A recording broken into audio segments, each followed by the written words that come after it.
Gracious Heavenly Father, we give thanks for this time, but especially the opportunity to discuss these subjects as we think through again what the Bible can teach us about matters that aren't normally on our thought processes. But, dear God, we know that you are the sovereign God over all things and that you desire that all men would follow your will and your truth. And in Jesus' name we pray. Amen.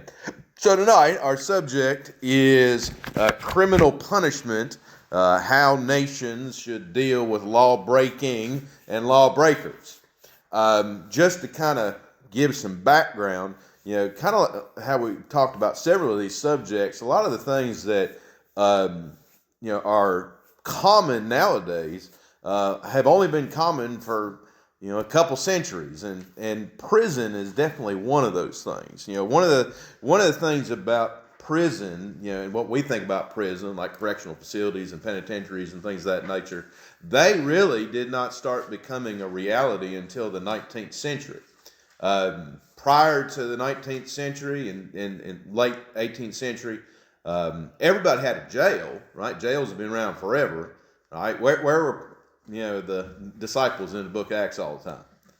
They're in jail, right? But jail was almost universally just a holding facility until you received your punishment. Right? The only thing that it would even approximate prison in the way we understand that is back in the day, they had a thing called slavery. Right? That was primarily the way that they dealt with folks who had violated gross laws and things of that nature. But when we think about that, right, that's like serving on galleys, back in the days of triremes and all that fancy stuff.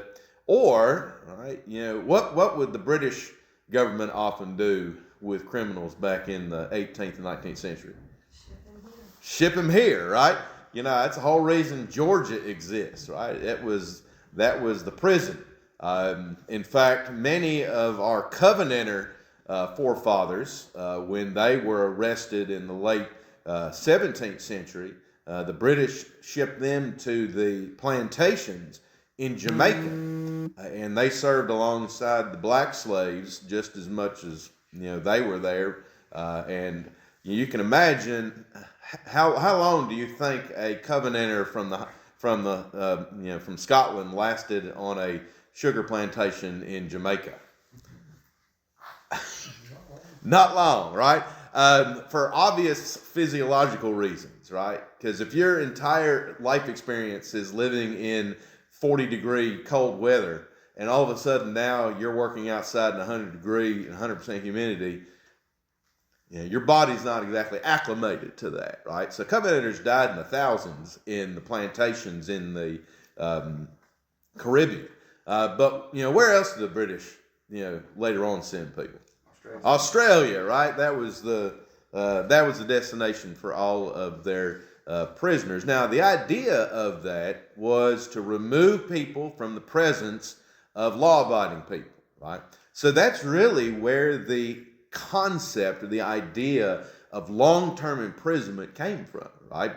Britain decided the best way to deal with these people was to just get them away from everybody else. Now, when it comes to the 18th and 19th century, right, those lands are not nearly as available as they used to be, right? Things get filled up fairly fast. But also, one of the things that's happening in the 18th and 19th century when it comes to prisons is that the concept behind what you're doing with a prison changes dramatically, right? Because, prior to that time, what was the main way that we dealt with criminals prior to, let's say the 18th century? Hang them, shoot them. Right, we either put them to death or, some form of corporal punishment, right? What's the if you go to Williamsburg, you can put your head in them, right? What? Stockades, right? And what was a stockade? Right, you put your head and your arms through this thing, and they put it on top of you, and you're out in the public square. And what can people do to you? Throw food at you, hit you, whatever they want, right? Because bless you, because the idea of punishment really meant humiliation, right? Shame, right? That the idea is the reason why they put those stockades in the center of town is because crime was not so much a crime against an individual, but who was crime against? Against civil society, right? You are violating the laws of civil society. And fundamentally, when we go back to the Bible, right, the main concern of the scriptures when it comes to the civil state, right, to the government, in dealing with crime, has to do with civil society. That is the main concern, is maintaining order within a nation. Now, the scripture I'm going to read to kind of start us off in Exodus is from Exodus 21, and somewhat, interestingly, this immediately comes after the section that we read on abortion. In verse 22 is about, if a man strive and hurt a woman with child so that her fruit depart her, yet no mischief follow, she shall be surely punished. According as the woman's husband will lay upon him, and shall pay as the judge determines. And if any mischief follow, then thou shalt give life for life, right? Remember, when we talked about abortion, one of the things we noted is that the Bible understands that the baby is a living thing, because what is the judgment for murder? Capital punishment, right? Death. So if the baby dies, then you die, right? So this principle that we're going to look at, right, that follows in verse 24, eye for eye, tooth for tooth, hand for hand, foot for foot, burning for burning, wound for wound, stripe for stripe. Now, we hear Jesus, right, use that phrase, right? You have heard it said, eye for an eye, right? How does Jesus follow that? Turn the other cheek, right? Now, one of the things Jesus is doing there is not contradicting what Moses wrote in Exodus 21. What he's telling you is that there is no place in the Christian life for personal vengeance, right? Who does vengeance belong to? God, right? Now, in Romans 13, when we get the description of what the civil government is for in God's kingdom, what's their primary weapon that they're given?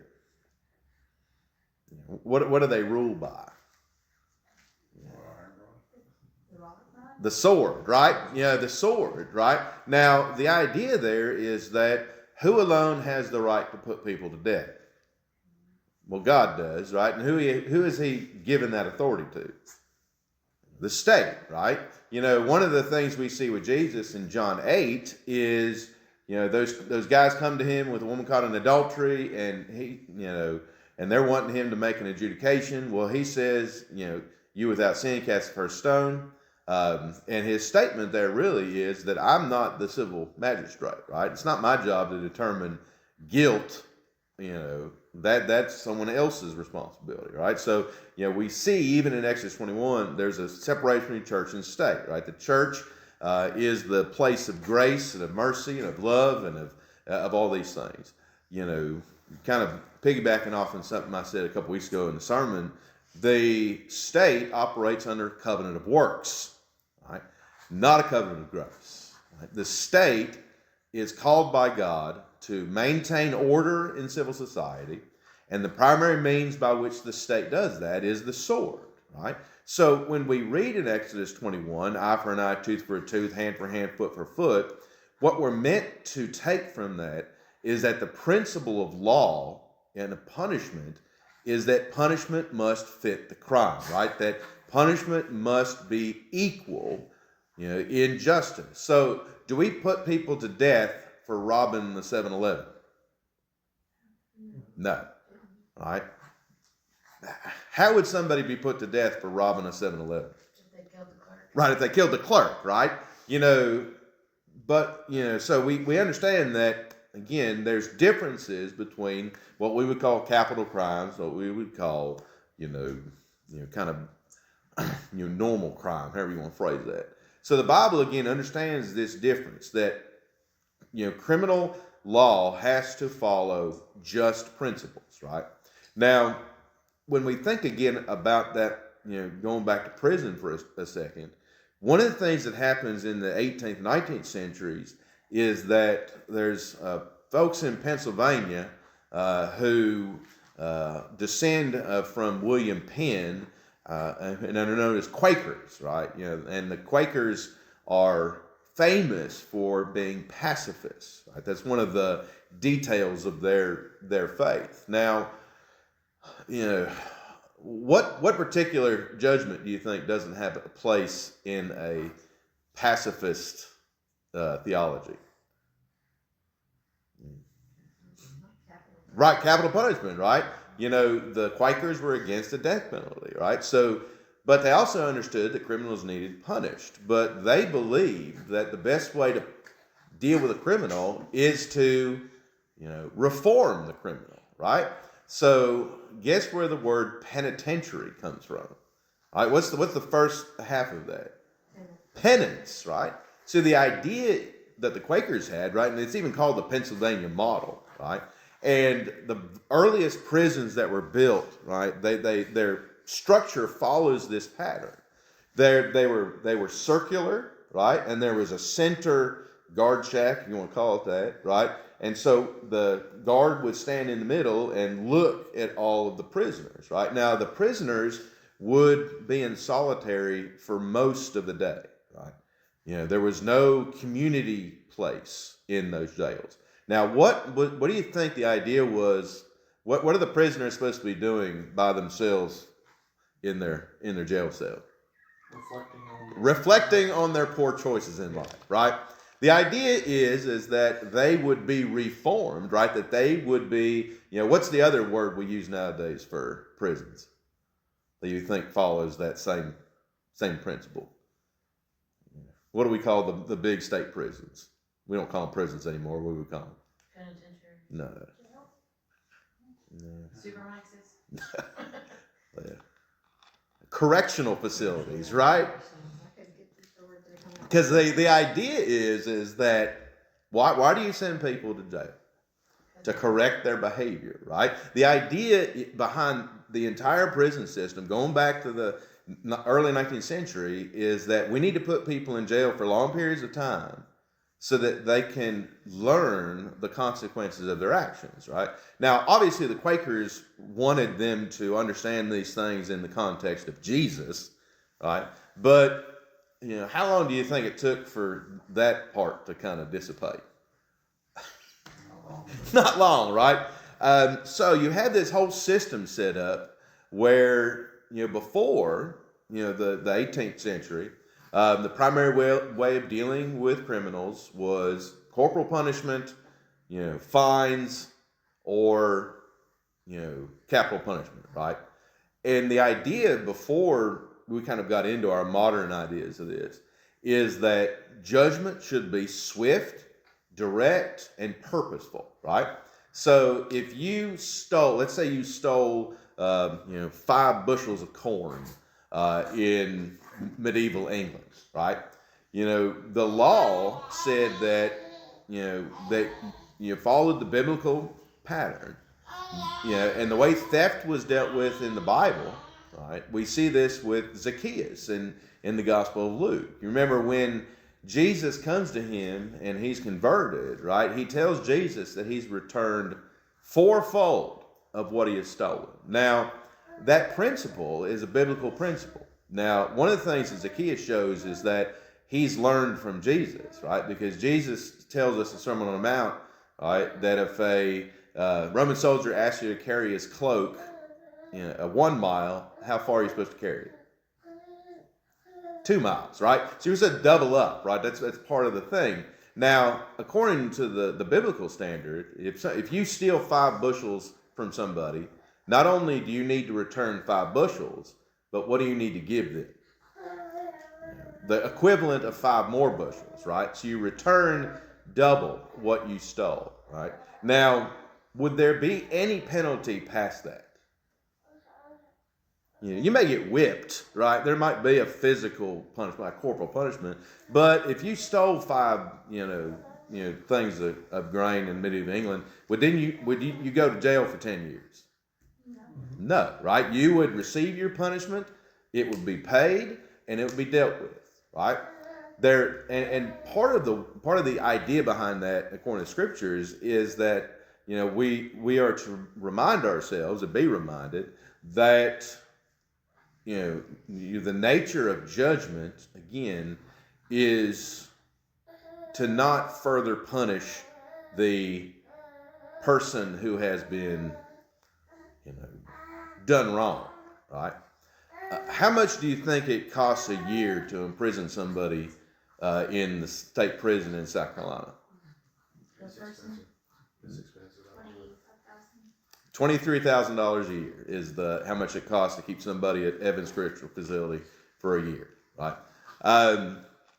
So if somebody stole $5,000 from you and we send him to Evans for 10 years, how much money is he actually taking from you? If you want to add up your taxes and things of that nature, right? So is that a just punishment?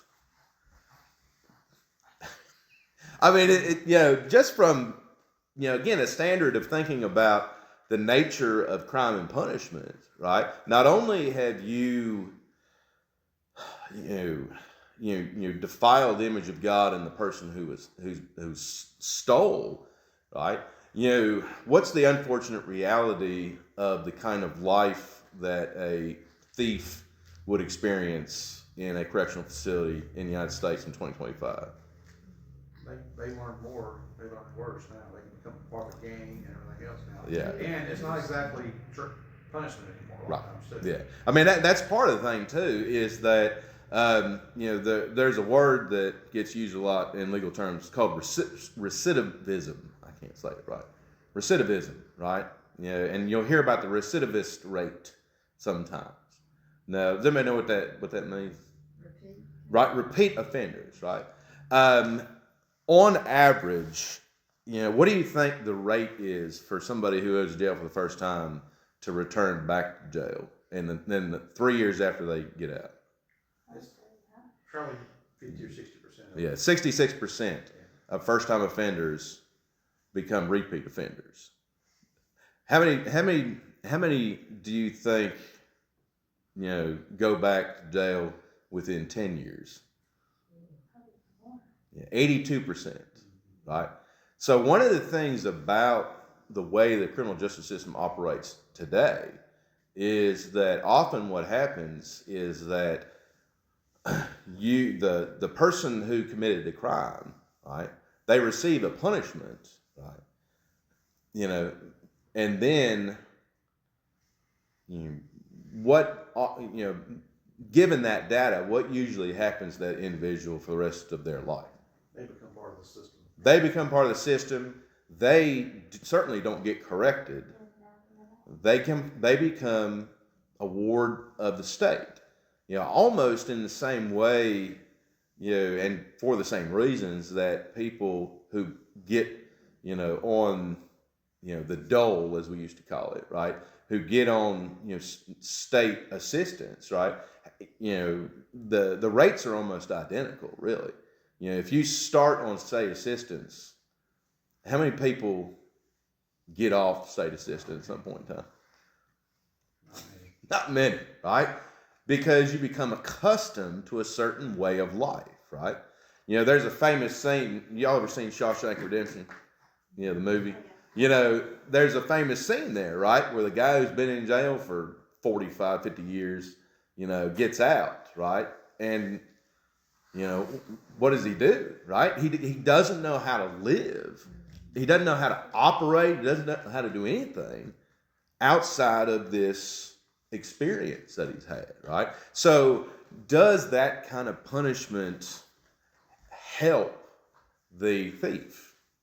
Probably not. No, I mean, I don't, at least from my point of view, I don't know how you can argue that is a positive step for the state to just create, because one of the things you see too with recidivism rate, is that, ordinarily, do you think people stair step their crimes, or do they kind of maintain? They continually get worse. Right, they continue to get worse, right? Because one of the things about prison is that, as you said, what's especially when you get in real prison, Yeah, You hang out with the worst guy. Right. You hang out with the worst people on earth.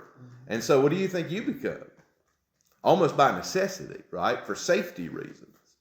You know, and there's all kinds of TV shows and stuff that you can watch, and both documentary and otherwise. But the reality is that it's probably worse than you think in a lot of things, right?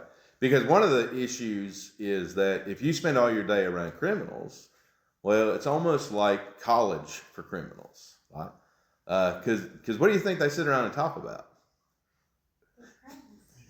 Right? It's yeah, how to do things, right? But not only that, like I said, you get locked into things, and so when you get out of jail, often what do you need to do? Yeah, they start doing that. When they start doing the gangs and stuff, it almost becomes like a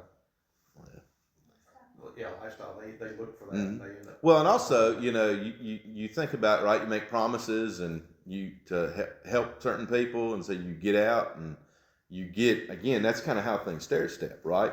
You got to pay back certain people who protected you, all that kind of stuff, right? So it creates this entire underclass that, was that the intention of the penitentiary in the 19th century? No, but what do they say about good intentions? Right, the road to hell is paved with good intentions, right? So, when we think about lex talionis, right, this eye for an eye, tooth for a tooth principle in the Bible, right? One of the things that's important to recognize about it is that it's as much about justice for the aggrieved as it is for the criminal themselves, right? When we think about it too, right, criminals are just as much made in the image of God as we are, right? And one of the ways we honor, right, the people made in the image of God is, show humanity, right? Show, that's just like Jesus washed Judas's feet. Right. In the upper room. Mm-hmm. Yeah. I mean, there's ample, again, examples that you can go through in the last 200 years of where you see these things continue to get worse, right? Because one of the unfortunate realities of long-term imprisonment as well is that what does it do to the people who are engaged in the on the state side? I mean, how often do we hear about corruption and stuff inside prisons and stuff, and not only that, but how often do you hear about correctional officers, and their families being targeted by, so again, it creates this entire web of more crime, right, and more difficulty and more destruction.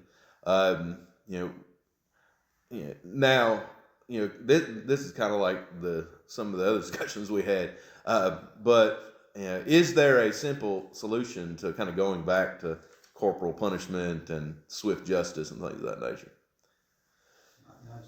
Not in the United States, right? Because part of it is, right, it's big business, right? I mean, there's a whole private prison industry out there, and they make oodles of money, building and operating prisons.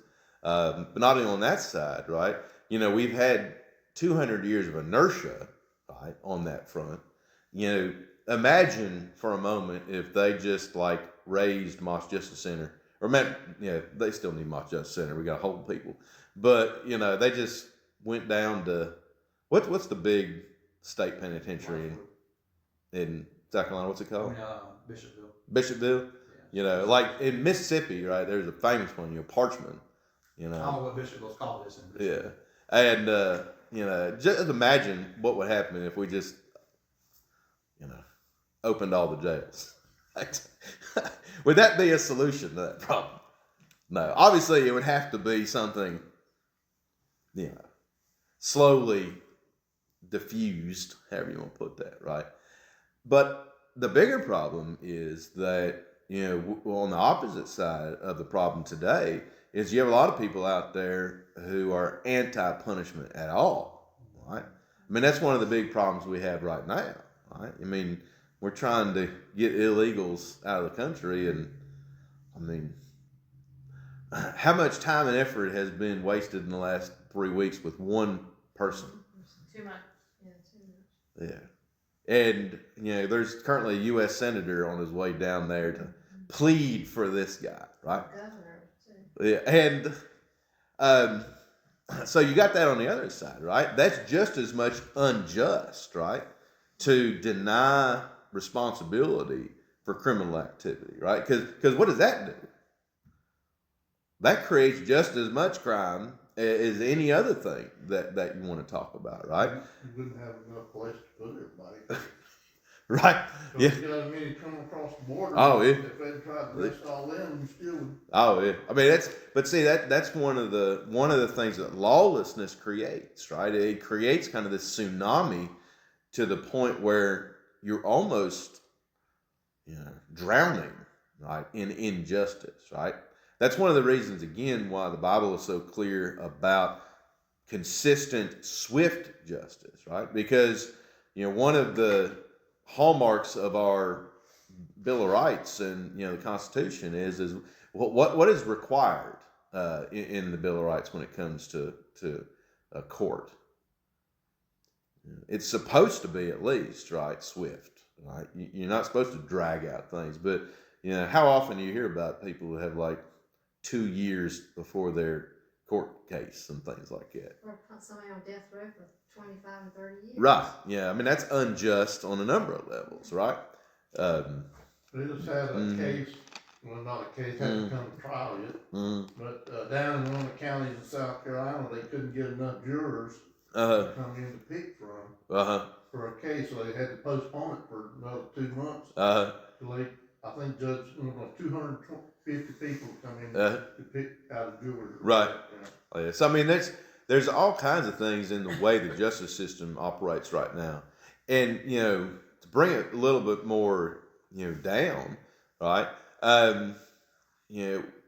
What do you think some of the aspects of this does to the attitudes and willingness of people to serve in local policing? Right? It definitely hurts. Because they're getting squeezed on both ends, right? They get in trouble for arresting people, and then they see people they arrest not get punished, right? But on the other end, right, they're the ones who have to deal with the recidivism, right? Because these, they do what's necessary, right? Take care of criminals, and then when they come out, they're, to quote the Bible, twice the sons of hell than they were before, right? So that just makes their job even harder and more dangerous, right?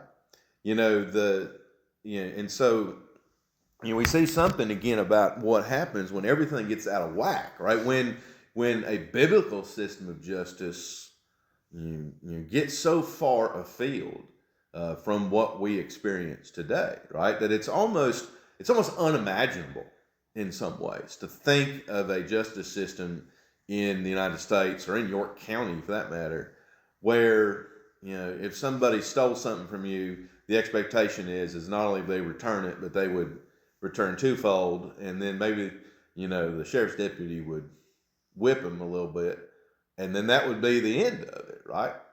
On one hand, when you think about that, right, we're kind of conditioned to think that would almost be like let them off the hook, right? That we need to throw them in jail and toss away the key, right? That's kind of the attitude a lot of people have, because of the way we've been conditioned to think about prison and jail and stuff. But what would y'all think if we went back to a standard of justice that was swift and direct? Do you think that would lead to better outcomes with not just criminal behavior but criminals themselves? Probably deter a lot more. The lesser ones, I think. Mm-hmm. Actually costing them something versus sitting somewhere watching TV. Right. Well, and that's the thing, right? I mean, it's one thing to be at Sing Sing in 1920 and marking your cell with a piece of chalk and breaking rocks and things like that, right? There would be a difference in like just maybe just a simple misdemeanor or something, or Right. robbery as opposed to a murder, you know. Right. Well, and again, I mean, you go back, one of the um, famous things in my family history. I think I've told y'all about the Greenbrier ghost and um, my great great grandfather and all that. Well, I mean, when he was sentenced to death, I mean, he was dead in 6 months after the court case, right? And the only reason it took so long because back then the average execution was 3 or 4 months, right? The only reason it took so long is because he was sick when he went to prison, and they didn't want to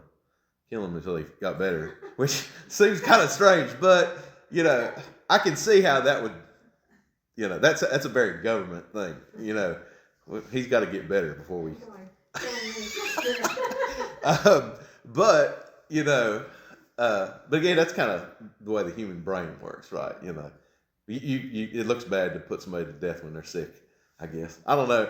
But, right, what's the average time nowadays somebody spends on death row before they...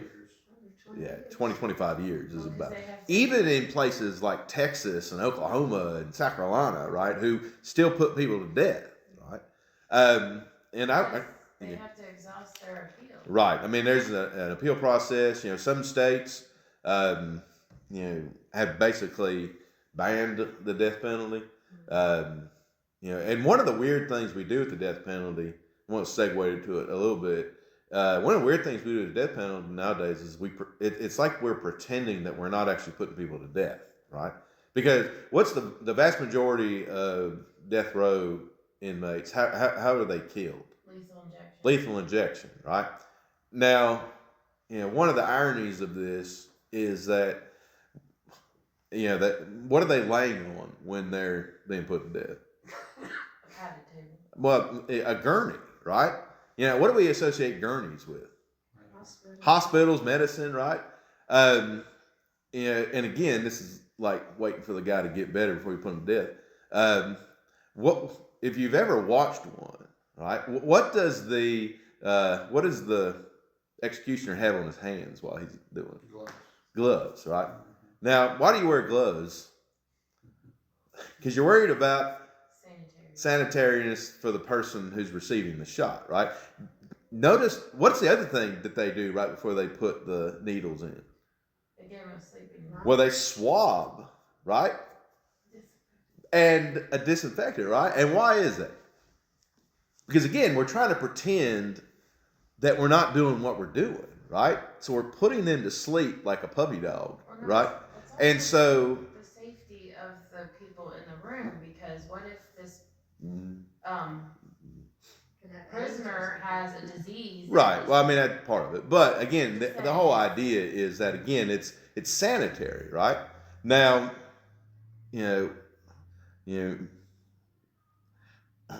what are we doing when we are doing the death penalty? They sedate them and overdose them, right? Exactly like it's almost the exact same drugs they use the vet. It stops their lungs, stops their heart, right, and they die. Right? But what are we doing? We're killing somebody, right? Because they killed somebody else, right? What's actually, if we want to be humane about it, what's actually the swiftest and most guaranteed lethal way to put somebody to death? Gunshot between the eyes. Yeah, firing squad, right? And in fact, there was a guy here recently, two of them who were put to death that way.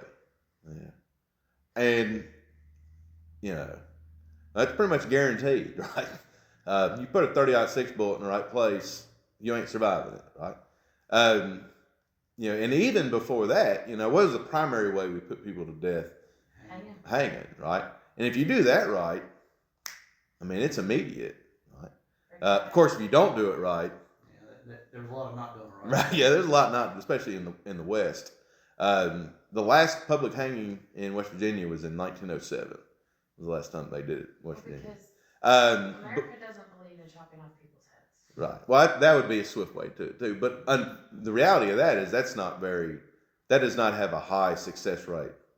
There's all kinds of stories of you know, Really had to miss, and the blade's not sharp enough.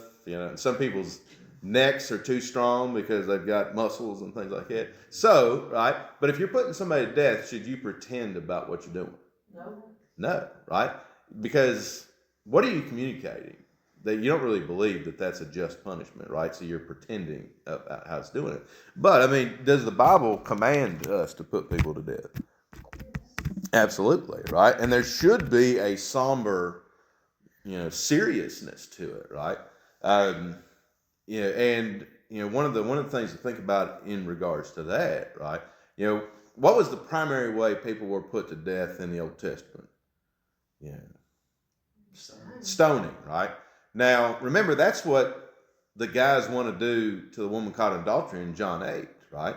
And of course, that's exactly what happens to Stephen in the book of Acts. But why do you think the Bible has stoning to be the primary way to do that? Rocks are more available. Well, rocks more available, certainly, in Israel. Yeah. I think the collective people can do it. That's right. There's a sense in which it's the state putting somebody to death. Rather than one individual being given the authority as the executioner, right? The state is involved, right? So you grab 15 guys and, who are, it doesn't explicitly say this in the Bible, but there's been research done on this that often the way it was done in the Old Testament is a representative of each tribe would come and do it, right? Because the idea then is the same federal system idea, right? The representative of the whole nation is putting this person to death because ultimately it's a crime against the state, right? That's one of the reasons why we think of it in that way. Now, that's not to say I think we should bring back stoning or anything like that. But, right, if we're going to put people to death, we shouldn't pretend about what we're doing, right? And also, they shouldn't be on death row for 30 years, right? Because you do hear about things like the Innocence Project and things like that. But kind of the dark secret behind that is a lot of the Innocence Project stuff is based on DNA, right? And, we've been conditioned by things like CSI and Law and Order and stuff to trust in that a lot more than we probably should, right? Because what's one of the problems with DNA evidence? It can be contaminated. It's got to be collected properly. It's got to be collected properly. It can be switched. Yeah, I mean, there's all kinds of issues with it, right? And they've even shown, right, that, People have tooting in it, their chimera. right, that there's issues, right, with that. So, it's not as lockstep as I think some people would like it to be, right? We'll kind of slow down on that. But again, part of the point of going through all this is to, again, think through about the way our society is organized and really question how much of what we do is really wise, right? Is really based on biblical principles, and really think through whether or not it helps to do what its stated goals are, right? Because that really should be the goal of any, Christian nation, right? Any civil society based upon the wisdom of God, right? Is that, not only should we desire that things be based on, kind of biblical wisdom, right? But we have to be willing to think like, is what we're doing actually accomplishing what our desire is, right? Because what's the main desire with criminal punishment? Well, that's been our plan for 200 years is reform. Now it's right? punishment. Right. And I think the scriptures are pretty clear that the job of the state is punishment, right? What's the job of the church? To reform, right? Now, there's a lot of great prison ministries. I know Alan did it forever. Alan and Jimmy. Yeah, that's one of the sad things about COVID is that a lot of jails killed those programs and used COVID as an excuse. So it's not nearly as easy to get in and do that kind of stuff nowadays. I think they've lost kind of the biblical concept of paying back like the victim. Right. As far as, Oh, absolutely. The victim is really just kind of ignored. Absolutely. in all of it. Well, and that's the thing. I mean, that's one of the reasons I brought up the cost of putting somebody in jail for a year, right? Because who pays for that? The victim does, right? So in a sense, I mean, they totally lost that biblical concept of it. right? No, absolutely, right? I mean, there should be restitution, right? That's the biblical word, right? Restitution for things. And there's a clear delineation in the scriptures between nonviolent crime and violent crime, right? So and They had the city of right, city of refuges, right? So there was a clear difference between murder and manslaughter in the Bible, right? If you made it to one of those cities of refuge, you were safe, right? And you only had to stay there how long? 7 years, right? Right? And once the 7 years is up, you were free to go, right? So in a sense, you were serving a sentence, but right, were you in prison in the same sense that we understand that? Well, no, right? Yeah, house arrest, I guess, right? But again, when you create an entire culture, an entire system around criminal punishment that again squeezes the police officers on both ends, and also kind of destabilizes a lot of things, right? You think one of a little bit about this too, right? What does imprisonment do to the family? What does it do to children? What does it do to things of that nature, right? Would it not be much better to be whipped and pay a fine than be separated, right? Wouldn't that be a much more conducive to a holistic society? I mean, it seems like to me, but again, in our mind, it seems like people would be getting away with stuff, right? That's kind of the way we think about this, has been again conditioned by a lot of what we kind of see and things of that nature in this day and age. But we'll kind of go ahead and close on that. But any questions or comments about all that? All right. I don't think it's bad off as they say they are, because they